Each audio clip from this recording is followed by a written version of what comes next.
Okay,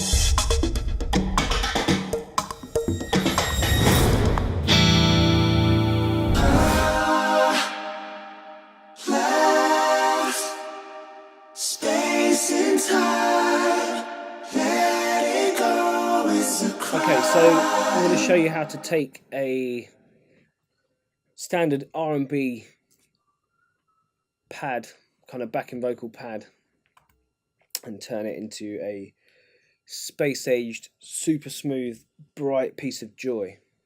So you can hear them like this. I've done some rough mixing, well, done the balancing, panning, bit of EQ, bit of compression, and now they're all coming down to this one bus. So this is how they sound before I've put any of the UA plugs on. Just mute these.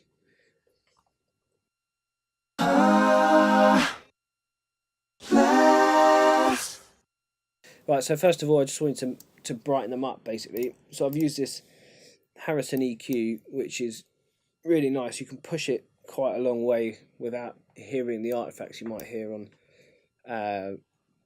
some other EQs. I've given it a good boost at 10k, bit of high mids at 4. Then I've taken down some of the low mids and the lows. So this is without it.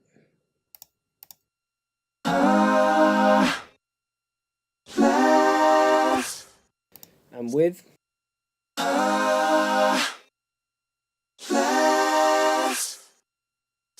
So it's done a great job, but you can hear it's really boosted the S's. So next I whacked on the Precision de-esser, which I find is just one of those plugins that you can just put on. Don't really have to change your settings too much. Just adjust the threshold, and normally sounds pretty good. So have a listen.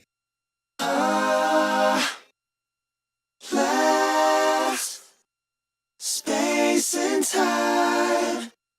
You really hear it there on the space and time. So this is it off. Space and time. And on. Space and time. So next up, I wanted to kind of freak the vocal out a bit, make it sound different to your standard BV. It comes at a part of the tune where you haven't really had anything like this before. It's in the middle 8, so it's quite near the end. I was looking for a different sonic texture.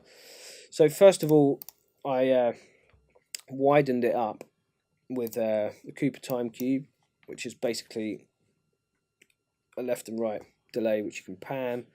So left is at 16 milliseconds, right is at 14.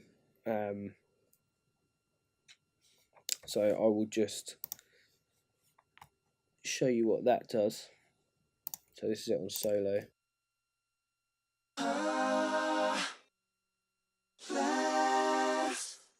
So then off. You can really hear it spread wide. And then on top of that, we've put the Roland Dimension D. That just does what it does. A little bit of chorus, so kind of just adds to that stereo effect.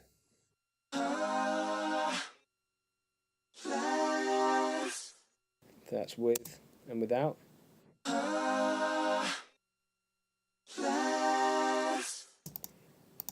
And then I would have just done a send and blended that in. So here it is. I'll just blend it in.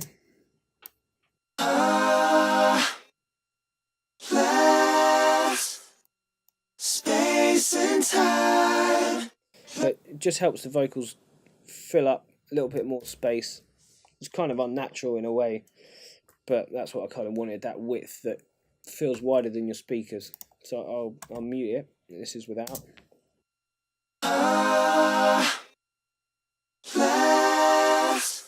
And with.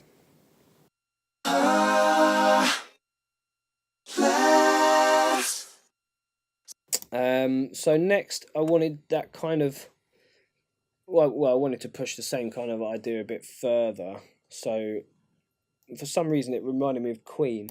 So I was like, right, what the Queen backing vocals sound like. So I've sent the vocal to another bus, and I'm going to use the UAD MXR flanger, so you can hear what that does.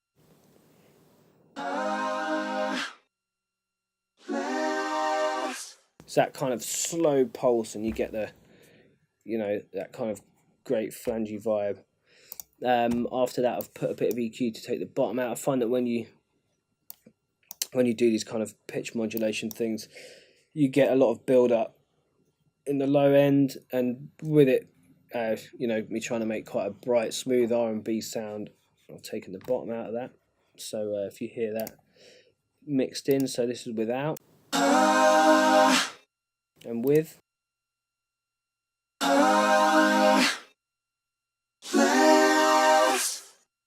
Space and time.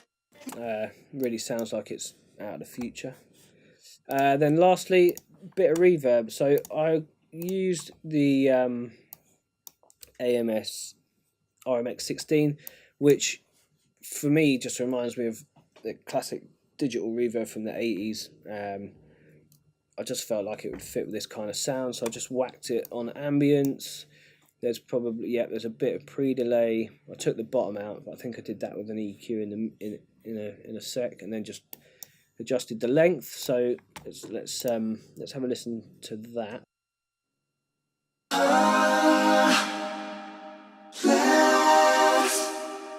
Space and time. So it sounds like a great reverb, but for me, you're probably getting too much of where the vocal is and not enough of the tail, so I compressed it just to bring that tail up. I used a Fairchild, which is a very smooth compressor, so let's just have a listen to what that's doing.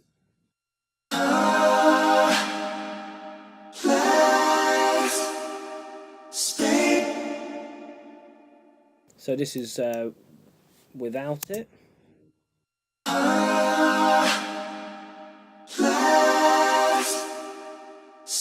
And with.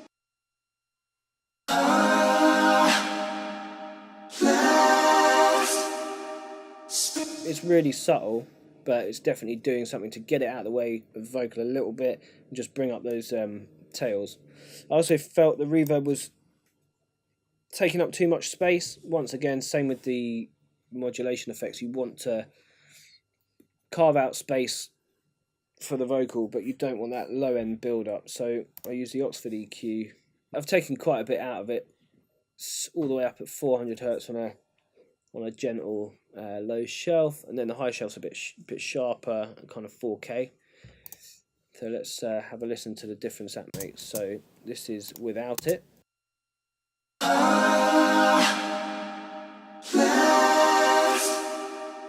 And with.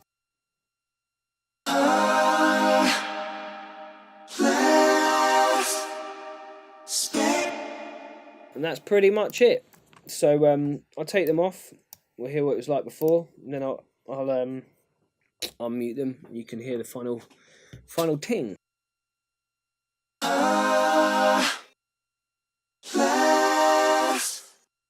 And this is with all the sends.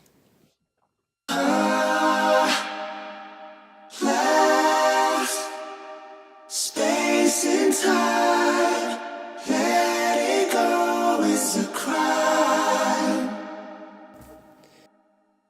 And that's how to futurify your funk.